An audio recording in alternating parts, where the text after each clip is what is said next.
Channel को subscribe कीजिए, video को लाइक कीजिए, शेयर कीजिए। प्रसिद्ध रामकथा वाचक कमलेश भाई शास्त्री ने सागवाड़ा उप कारागृह में कोरोना संक्रमित मरीजों का मनोबल बढ़ाने के लिए दिए प्रवचन।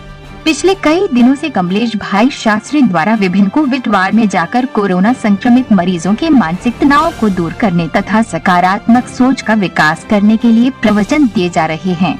इसी के तहत रविवार 16 मई को कमलेश भाई शास्त्री द्वारा सागवाड़ा के उप कारागृह में प्रवचन के माध्यम से मानसिक तनाव को दूर करने का प्रयास किया गया।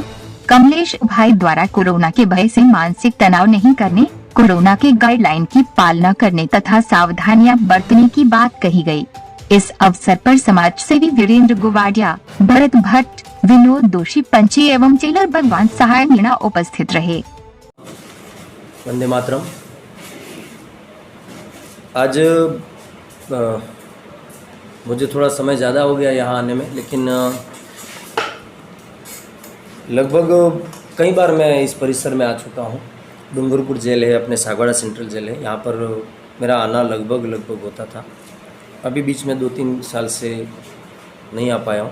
उसके बाद ये कोविड एक कारण बना, तो कोविड के कारण सब जगह पर जा ही रहे हैं हम, तो उसमें फिर विचार किया कि जेल के अंदर भी कुछ जेलर साहब से बात हुई तो 20 व्यक्ति कोविड पॉजिटिव है। तो मैंने सोचा कि उस ऊर्जा को भी पॉजिटिव करने के लिए जेल में जाना ज़रूरी है, और जेलर साहब से बातचीत हुई, मुलाकात हुई, उनकी व्यवस्थाएं देखी। सबसे पहले तो मैंने घूमकर अंदर, मतलब मैं ये समझता हूँ कि भारत में जेल की व्यवस्था ऐसी कि जिसमें कैदी बहुत खुश नज़र आ रहे हैं, और वातावरण एकदम आश्रम जैसा, जहाँ पेड़ों से आम लटक रहे हैं, जहाँ पानी की कोई तकलीफ नहीं, सफाई बिल्कुल बहुत अच्छी। तो इस वातावरण को देखकर मुझे एक अंदर से बिना, अभी तो मेरा वो सब मोटिवेशन वो तो बाकी था, लेकिन उससे पहले ही भीतर से प्रसन्नता जागी। उसके बाद हम लोग सभी कैदियों से मिले, सबको बिठाया, और बिठाकर बहुत अच्छी चर्चा चली। बहुत गहन विषय पर आज हमने चर्चा की कैदियों से, और ये बात उभर कर मेरे विचारों में आती है कि लगभग 98 कैदी हैं यहाँ पर। तो 98 कैदी में लगभग 95% सब युवान हैं, 25 से 35 के बीच के युवा सब, यानी भारत की एक बहुत बड़ी ऊर्जा यहाँ पड़ी हुई है। तो मैंने ये सोचा कि इस ऊर्जा के अंदर अगर कुछ अच्छा बीज डाला जाए, तो अभी जेल में हैं, उन्हें अपने अपराधों का बोध है, उन्हें अब क्या करना है उसके बारे में ख्याल है। तो इन सारी बातों के बीच में मैं उनके साथ में बैठकर, मैं उपदेश देने के लिए नहीं आया हूँ, संदेश देना नहीं, कोई ज्ञान बांटने नहीं आया हूँ। मैं प्रैक्टिकल जीवन में इनके साथ में बैठकर इनका हौसला थोड़ा बुलंद हो जाए। जीवन के प्रति अपराध हो गए तो हो गए, लेकिन अब अपराधों में ही उलझकर ज़िंदगी नहीं गुजारनी है। जब भी अवसर मिले, सरकार समय दे, और जब उन्हें आज़ादी मिले, तब उस आज़ादी का फिर से दुरुपयोग न हो, उस हेतु उस ऊर्जा को राष्ट्र में लगाया जाए, क्योंकि सब यंग ब्लड है। और यहाँ पर मेरा मानना है कि ये भूमि बहुत उपजाऊ साबित होती है कि अगर जेल के अंदर आकर कुछ बीज डाले जाए भावनात्मक, तो वो निकलते ही हैं। आज आए हम यहाँ पर, बहुत खुशी हुई, अच्छा बोध, अच्छा मोटिवेशन हो ही रहा था। और अस्तित्व की कृपा तो देखो साहब कि बरसात बरस गई आज पहले सावन की, वो भी हमें आनंद हुआ।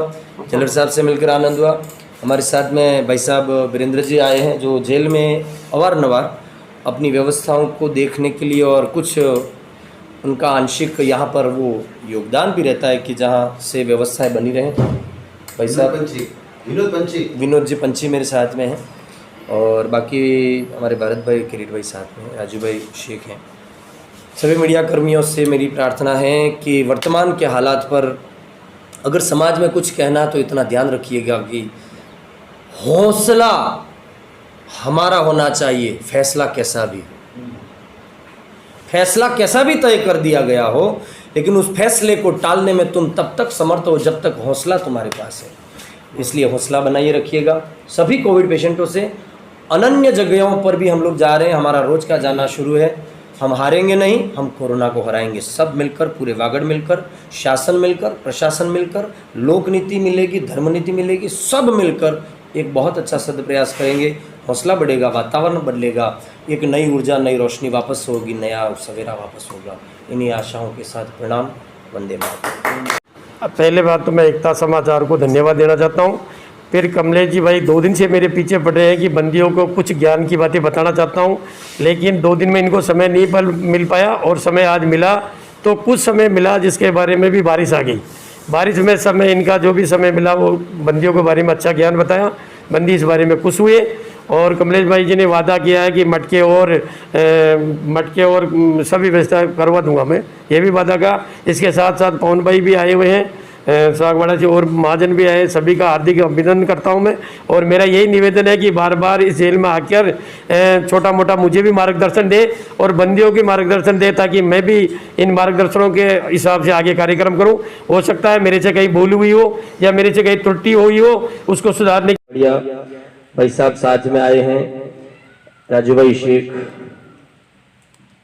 ये समाज के लिए एक नई प्रवृत्ति है। मेरे कहने का अर्थ है समझना, ये वो भूमि है इतने जितने 98 कितने 98 है। अगर 99 का आंकड़ा होता ना तो उस चक्कर से बाहर कोई नहीं निकल सकता, लेकिन 98 का आंकड़ा, इसलिए सब बाहर अपने जीवन में अच्छी यात्रा करके जा सकते हैं। આપણે અહીંયા એક કહાવત 99 ના ચક્કર में ફસી ગયો ને કરવો કાટો એમ કઈ, પણ આવડે ચક્કર में 99 નથી, આવડે 98 है ना। એટલે अपराध, अगर कुछ अपराध हो भी गए हैं हमसे तो उन अपराधों को लेकर दिमाग में चिंता विषाद से ग्रसित दिमाग न रखो। मैं यहाँ पर किसी एक धर्म के लिए नहीं आया हूं, हाँ मैं सबको बोल दूं, किसी एक संप्रदाय, एक धर्म नहीं। ये संपूर्ण हवा जिसके लिए बहती है, ये संपूर्ण धरती जिसके लिए, इस दुनिया में पानी सबके लिए है, उसी नाते सबका नाता होने के कारण मानवता के नाते आया हूं। ये कपड़े समझकर या कुछ और समझकर आप कोई धर्म की मोहर मत लगाना। मैं मानवता का धर्म निभाने वाला आदमी हूं साहब। हाँ, मेरा गौरव है कि मैं जिस धर्म में पैदा हुआ वहां पर लोग कहते हैं कि धर्मो रक्षति रक्षितः। अगर तुम धर्म की रक्षा करोगे तो धर्म तुम्हारी रक्षा निश्चित करेगा। जिस धर्म ने सबको, दुनिया को ये कहा कि वसुदेव कुटुंबकम, ये सारा जगत मेरा परिवार है, और उसी को मानते हुए और उसी को पालते हुए आज यहाँ पर तुम्हारे बीच में, इस व्यवस्था के बीच में, इस प्रशासन के बीच में, इन दानदाताओं के बीच में इसलिए आया हूं कि वो धर्म का नाता बना रहे हैं। यहाँ कोई किसी प्रकार का मतांतर या जाति भेद धर्म कुछ नहीं। मैं मंदिरों में जाऊं और जो खुशी मुझे मिलती है, यकीन मानना मुझे यहाँ पर आकर बहुत ज्यादा सुकून मिला। जलर साहब आपकी सराहना